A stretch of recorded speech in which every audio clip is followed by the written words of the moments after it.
में कन्या कहती है कि हे स्वामी, आप कोई भी तीर्थ यात्रा करने जाएं, यानी अभी तक आप तीर्थ यात्रा जाते थे, मेले जाते थे या किसी भी मंदिर में जाते थे तो अकेले जाते थे।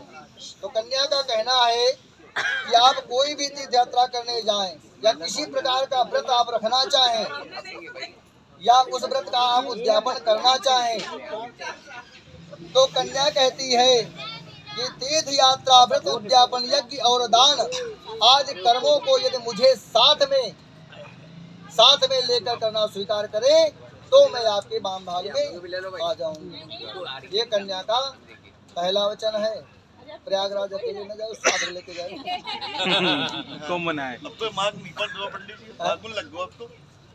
कोई भी तीर्थ हो, कोई जरूरी नहीं है तो अपने ऐसे कहा प्रयागराज, कोई भी तीर्थ हो साथ में लेके जाओ। वहाँ को बताया तुमने कहा फागुन लग गया। दूसरे वचन में कन्या कहती है, हव्या प्रदान रमरान पितृन कव्य प्रदान रयति पूजयेथा वामांगी मायामि तदा तुदीयं जगाद कन्या वचनाम द्वितीयम्। दूसरे वचन में कन्या कहती है कि हे स्वामी, देवताओं के लिए हव्यदान। हव्यदान क्या होता है? जो देवताओं के निमित्त हवन किया जाता है, इसको हव्यदान कहते हैं।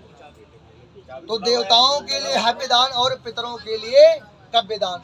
कव्यदान क्या होता है? जैसे अश्विनी के महीने में पितरपक्ष का महीना आता है, उसमें पितरों की पूजा की जाती है, पिंड आदि दान किए जाते हैं, तो उनको जो है कव्यदान कहते हैं। तो देवताओं के लिए हव्यदान और पितरों के लिए कव्यदान करते समय यदि मुझे साथ में रखना स्वीकार करें तो मैं आपके वाम भाग में आ जाऊंगा। ये कन्या का दूसरा वचन है, स्वीकार है।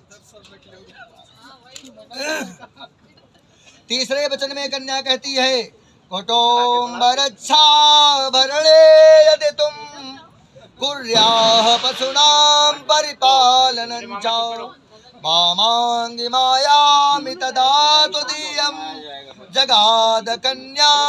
जो कुछ आता है घर में, तो कन्या कहती है अन्न तथा धन आदि जो कुछ घर में आवे उन सबको संचित रखना और मेरी सलाह से उचित रूप से खर्च करना।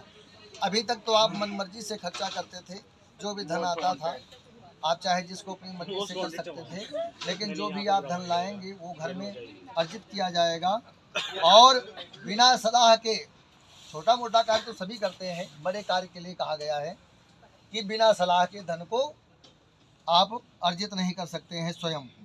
तो कन्या कहती है कि मेरी सलाह से उचित रूप से खर्च करना यदि आप स्वीकार करें तो मैं वाम भाग में आ जाऊंगी। ये कन्या का चौथा वचन है, स्वीकार है। पांचवें वचन में कन्या कहती है, देवालया राम तड़ाग कूप बापी विदर्ध्या यदि पूजयेथा वामांगी मायामि तदा तुदीयं जगाद कन्या वचनं च पंचमम्। पांचवें वचन में कन्या कहती है कि हे स्वामी, यदि आप मंदिर बनवाएं